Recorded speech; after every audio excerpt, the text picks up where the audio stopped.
But what I also understand is I've been doing this long enough to realize if he keeps getting away with this stuff, he's either going to end up in prison or in a casket. Don't shake your head because you have no idea. You think you know too much. But I'm going to show you about what you do know. Not at all, right? In fact, I'm just going to guess. I don't know your mom, but I'm just going to guess she's probably told you not to do it. Mm-hmm. Yeah. So you don't listen to her, and you're not listening to me or the court. You just want to play by your own rules, don't you? No, sir. No, I don't. Because otherwise you wouldn't have done it last night. I mean, how old are you? 18 now. When was your birthday? December 21st, 2006. It's my birthday. So we turned 18 this, as I told the court, it was charged originally in a juvenile matter, and then it was dismissed and they recharged as adult.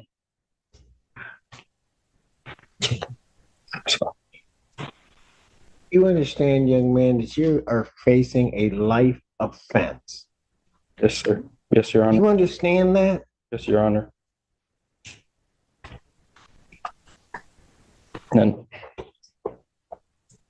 it's taken a lot for me to realize what position I am in, and I don't think you get it.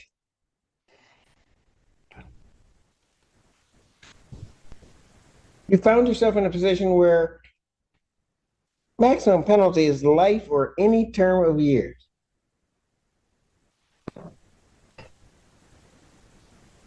Have you graduated high school? No, sir. No, you haven't even graduated high school and you're facing a life offense. And then somebody just gives you some simple rules to follow, some simple things not to do.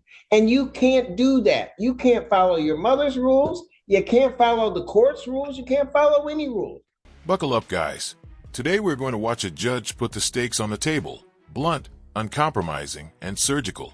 He frames this as a life or death crossroads, reminding everyone that an 18-year-old just shifted from juvenile to adult jurisdiction. The defendant's awkward answers and the judge's incredulity create an irresistible hook.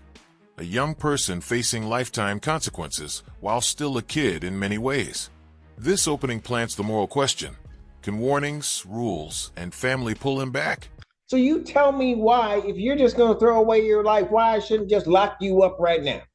No. You tell me why. Improving, sir. And Improving how? You're smoking last night. Tell me how that's an improvement. I do it. I'm gonna tell you why. I usually need to study or focus study, and it helps me focus while studying. I listen to music, and I honestly no harm for it. And You will never do it. I would never do it again. I can do it whenever I'm not addicted to it or anything. I just like it because it helped me study. Great. I got good. My grades are improved now. Back since I've been out, I've been having. Did you tell your mother you needed something to help you study? I said I prefer. I actually. Did you tell your mother that? No. No, sir. Because you're just so grown, you took it on your own. Sorry. I was trying to do things on my own, and clearly I messed up. And this just shows that I need my mother to supervise me and to. You're not listening to her. I don't, and I'll be honest with you, I went through the bond form, Mr. McGoes. I don't understand how he has a PR bond. I don't.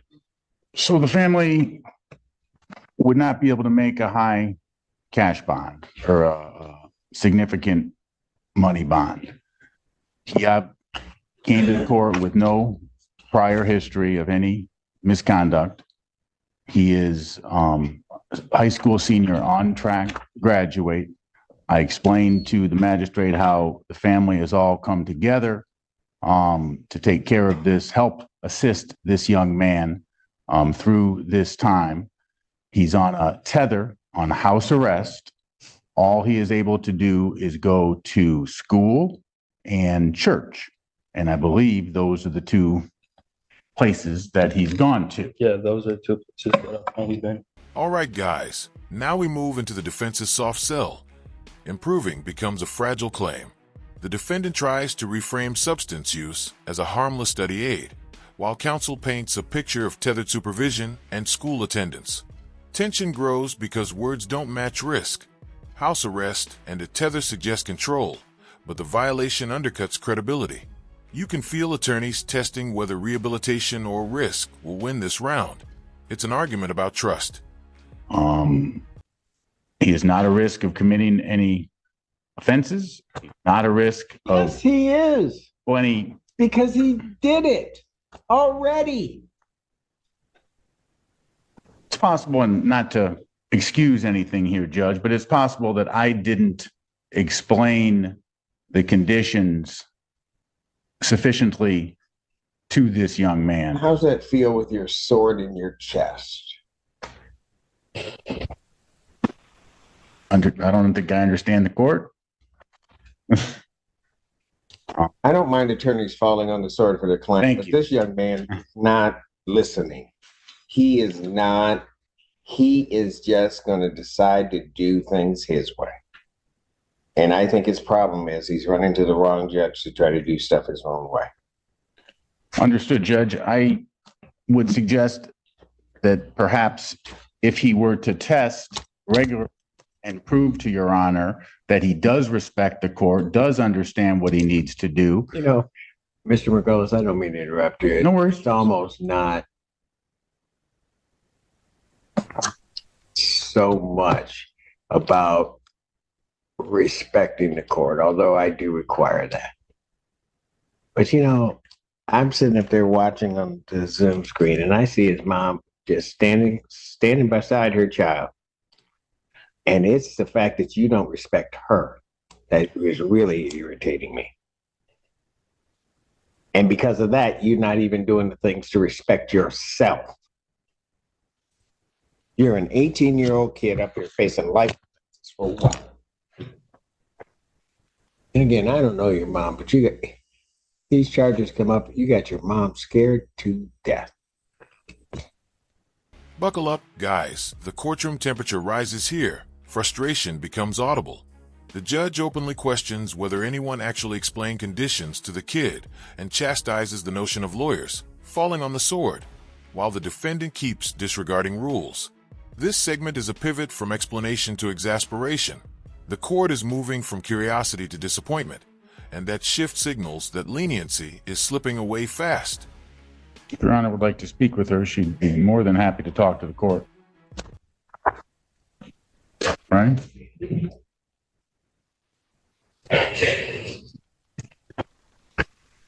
I'll tell you what, I'll hear from mom on my name.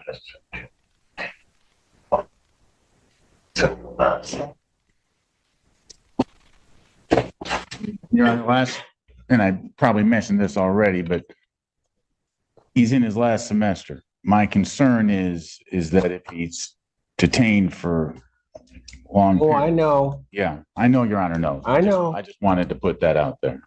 And You know what? If I don't care about his education, about his life, if he doesn't care, why should I? I think he does care. I think he's just made some mistakes. And He's improved. not listening. He's never talked to you before. Oh, I can tell. Meaning he's listening to you, Judge.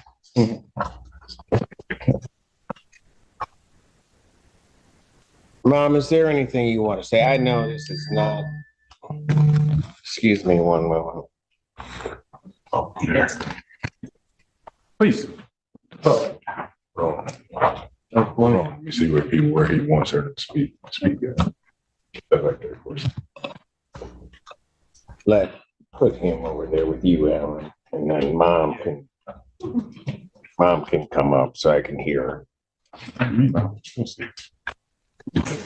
Right here, Mom, you can come on out. State your name. Nicole Barrow. All right. What do you Thank want? What do you want to tell me? I know most moms will say that they have like a good kid and they give you this long spiel and then they do something bad and they're like, oh no, you should believe it. But when I tell you, like, I'm in shock, utter shock. He was really a good kid and still is. All right, guys, this is the emotional pivot. The judge calls the mother to the stand and makes the courtroom feel smaller and more personal. You can sense the camera tightening on family bonds as the court transitions from legal boxes to human consequence. The judge's insistence that the mother speak elevates her voice from background to deciding factor. It's a moment where empathy competes directly with legal risk and where every syllable might influence the outcome. I did not know. I knew he had a vape, but it wasn't marijuana. And I did tell him it was bad for his lungs. Prior to that, he was my only child that I knew for sure was going somewhere. He's never smoked, never been in any trouble. Him and his brother had started a business where they were selling hoodies in school. He would even be the one, helping me around the house. He's got a brother 16 months apart from him. I moved up to Ann Arbor 8 years ago so that he could go to a baccalaureate school because my two oldest children went to Cass Tech. His older brother went to Eastern and somebody laced his weed and sent him on a trip. By the grace of God, he came back. He's got a degree now. He's going to U of M this fall for software engineering. He even got a STEM scholarship. So that was the example that I was showing my younger children. Don't smoke weed. Don't hang out with these kids. Started hanging with some new kids that were older than him in college. And then I think turning 18, he thought he could, Just thought be he was grown. rebellious and grown. Yeah, and not knowing. I just asked that the court show mercy. And I know this isn't something light or to be taken lightly, the charges that he's facing. We don't consider it lightly. We come from a good background. Our family, civil rights activists. I don't know if you ever heard of Willie Barrow, my aunt. Yes. Joe Lewis, my great uncle. I'm doing well at Blue Cross. I'm making a name for myself with the CEO. I'm back in school. Ma'am, So he comes from a good stop family. there. I'm sorry. I do not doubt that at all. Yeah. So this is hard. I do not doubt that you as a mom have tried to do everything within your power to give him the tools and everything else so he could succeed. That is not a doubt. And like I said, I don't know you, but when I saw you on the screen,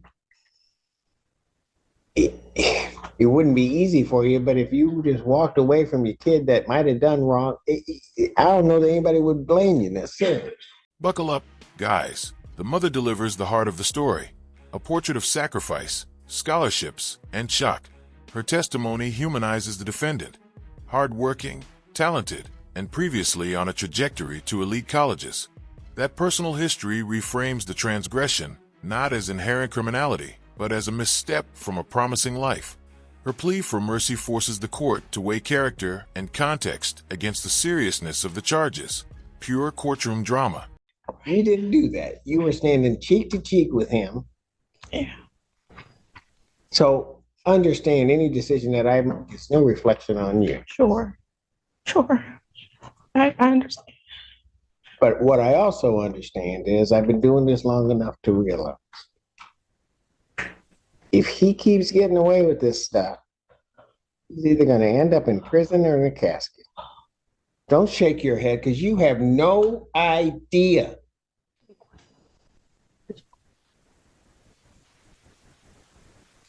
You think you know too much, but I'm going to show you about what you do know. Mom, is there anything else you want to tell me? He thought marijuana was legal and he could do that. And then they didn't tell us the probation. I know it's wrong, but they didn't give us restrictions or say anything to him. And I think he didn't know it because that's what he said coming in. I know it's not helpful. I got you. I thank you for allowing me. His bond conditions are what his bond conditions are. I understand they may not have told him, but you told him. Yeah, He knew. I did tell him. And I just asked if you do make a bond, can you make it affordable for me? It's just me. And then I've been missing work already. I've missed almost a month. They're on me. I got to go meet with my HR on Monday about my job. This is so hard. And I told him I was only messing up at work because of this. I thought I could handle it. Okay. I'm sorry. I'm sorry. No, do not apologize. I'm sorry. So sorry.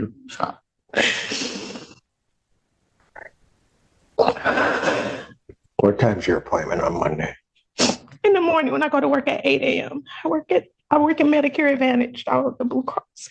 It'll be 2 years in May. What time do you get out of work? 4:30. You're right. All right. Okay. And you work, how far is it from your work to here? It takes me about 45 minutes. To get here? Yeah. All right. Okay. Thank you. Thank you.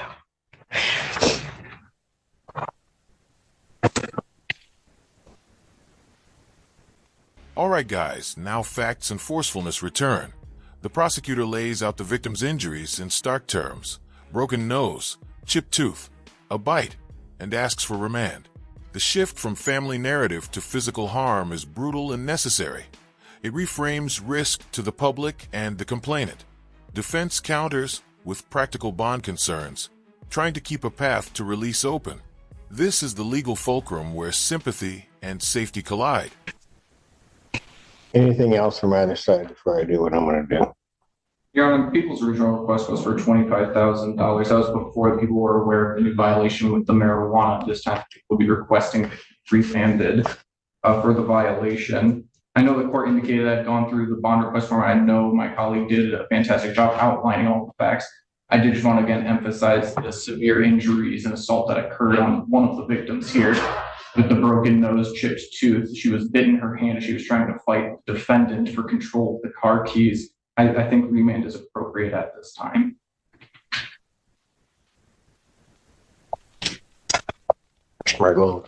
I have nothing additional to add, Judge. This isn't the time to talk about the facts. We do have compelling defense to this case, but I'm not going to get into them now. This is a first offense, first charge of the lifetime for this young man. The family does not have money to pay a high bond. I would, if Your Honor was going to change the bond, I would suggest something in the range of 10 to 25,000, 10% if possible.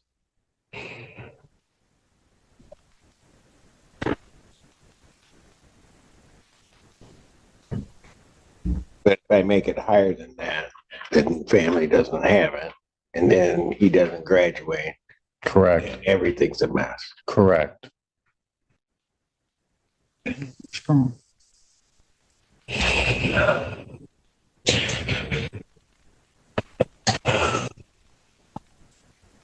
Hey, man, anything you want to say? Hold on. I just want to say that I do learn from my mistakes. I'm getting closer to God. I know I do look at my mistakes and I know it impacts my family and I know it impacts my mother and it really breaks my heart. Buckle up, guys. Defense makes a final practicality plea and the defendant speaks. Humble, remorseful, and forward-looking. He promises improvement, cites school and business ventures, and pledges no more substance use. It's a classic human plea. Admit fault, promise change, appeal to future potential. Whether the court accepts that narrative depends on the surrounding facts, but this is the defendant's clearest bid for mercy and continuity of life plans. I've been improving. I've been improving in school, my business. I'm helping opening up a business today actually for pregnant women for a pregnancy pillow. I'm trying to do the right thing and I won't smoke again. That's no problem for me to not smoke again. I won't other than that, I've been following my probation rules. I've been texting my probation officer. I've not committed any other violations. I've been going to school on time. And I really apologize to the court. I'm sorry. I apologize to you. And that's it.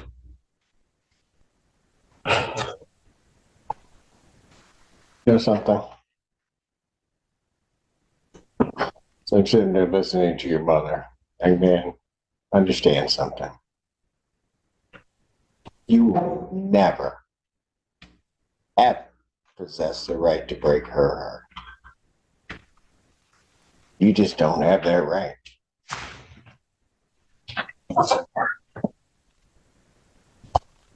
Normally, an easy thing for me to do is to accede to the people's request If I see to the people's request, you're not out, you don't graduate, everything becomes a whole mess. But it also seems that if I let you out, you can't seem to follow the rules or do anything. So what I'm going to do is I'm going to think about it. And I'm going to decide what I want to do. But you're not leaving here today, Mr. Allen. What I'm going to do is I'm going to revoke your bond